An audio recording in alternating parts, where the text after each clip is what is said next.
Hey, baby. So, listen, I got a word for you this morning. Listen, baby, buckle up. Your silence confused them. See, your haters thought, okay, that you was going to pop off like you normally do. They literally thought they was going to throw you off your square, okay? But they didn't realize that goodness will always prevail. See, you realized long ago that you had work to do.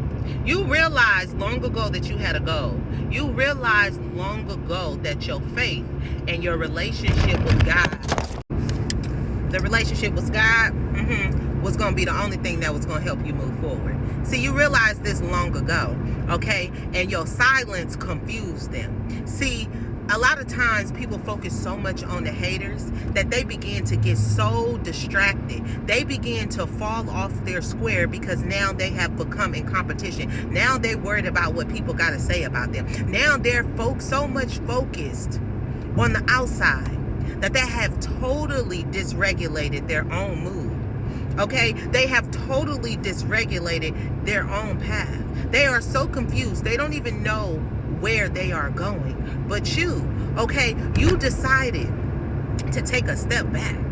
You decided to say, greater is he that is in me than he that is in the world. And you begin to focus on you. You begin to focus on you. Baby, it confused them. It totally threw them off.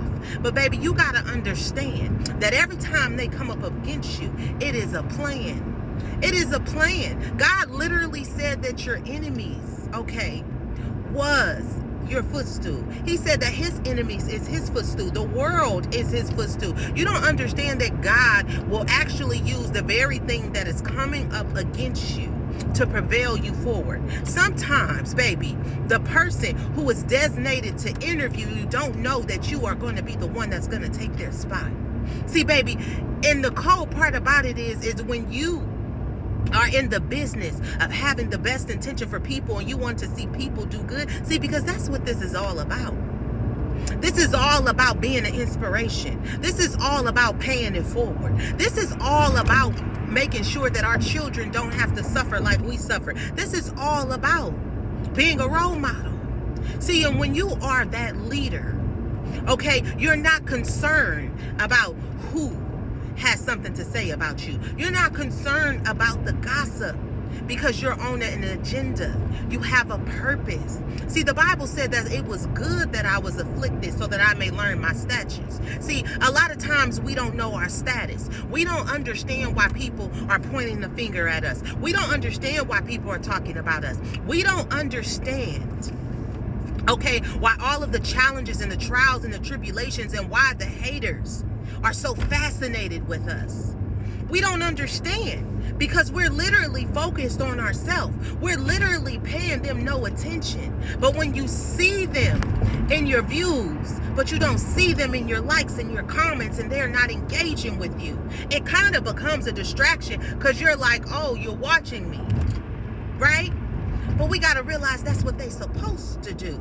God said it's good that I was afflicted. Okay, God literally said, baby, that he would use everything to work out for your good. See, a lot of times we get so caught up in the fact that our father wasn't there for us. So come on, let's talk about it. We get so caught up in the fact that we feel like we have all this resentment in our life, okay, when it comes to our parents and our families. We get so caught up in that. But sometimes God has literally used them, baby. Use them so that you can understand who you are. Because when you have been good to people, you got to understand that goodness will always prevail. Okay? It was good that your father wasn't there for you so that you can learn how to be a father. So that you can be a father. Okay? So that you can be that to the children that you birthed. It was good, okay, that the family made you the outcast. Because now you can hold tight to your family. Now you know what not to do. It was all meant to prevail you forward.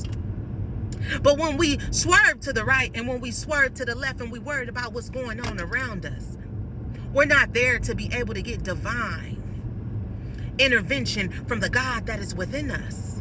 See, God said he will give you revelations. He will tell you what to say. He will give you downloads. God said literally your steps are ordered. God said that he will guide you. He will guide you beside the still waters. He will guide you. But in order to be guided, you have to learn how to trust. And that is that of yourself. And to understand that everything that is happening to you is actually happening for you. See, you confused your enemies when you went silent.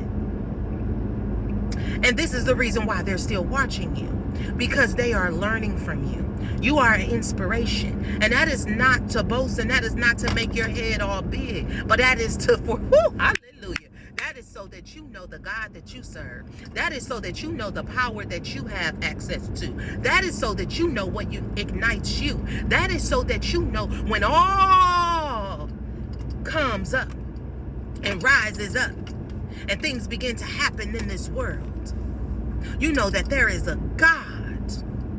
There is a God that is the beginning and the end. Everything in the middle, baby. Everything in the middle has already been solidified because he's the beginning and he's the end, baby. And we just passing through. We just going through the middle. That's all we doing is going through the middle. But God said 10,000 will fall at your right and 10,000 will fall at your left, but it shall not come near you. Do you believe? You have to have faith. The more you get to know the God that is within you, the more you get curious about God, the more that you seek, you shall find. The more you knock, the door will be open. The more, all the more, God is more. He's a big God. When people can't perceive what you know to be true, that is because God has not revealed it to them, and it is not your job to convince them. It is not your God. God said, if you so believe, you shall be healed. If you believe, you shall be healed. The belief only comes from a will that is submitted to that belief. A person has to choose. A person has to choose the road to destruction or the narrow gate. For the road to life is narrow, but the road to destruction is wide. Okay? And there is many on that road. There is many on that road. You got to distinguish. What path are you on? Because when you are on the narrow gate, baby, you're gonna bump your elbows against the walls because it's narrow. It's gonna be people looking at you saying, look at her struggle. It's gonna be those people. But baby, the journey is the beautiful thing. The journey is the beautiful thing because you are still moving forward. You're not on the road to destruction where it's so wide, where you're all the way over here, you're all the way over there. You're just going in a circle. You're going nowhere fast. But when you're on that narrow path, baby, you're walking forward, and everybody can see that you're getting forward. Everybody can see your maturity. Okay? Everybody can see it. And so I want you to know you are on the right path and you have made it to where God has needed you to be because your ear is to him. You have a sound mind. You are at peace. Baby, your silence confused them. It confused them, and that's why they're watching you. That's why they're not engaging, baby. Okay? Because greater is he that is in you than he that is in the world. Your haters do you a service. Okay? Because even though they're acting like they're not inspired, it's still helping you when they view. So you go on with your day. Remember, you big blessed, okay? But until next time, I want you to stay in peace and not in pieces. But remember, you can always count on truth, love, and transparency coming from your girl. All right now. Peace.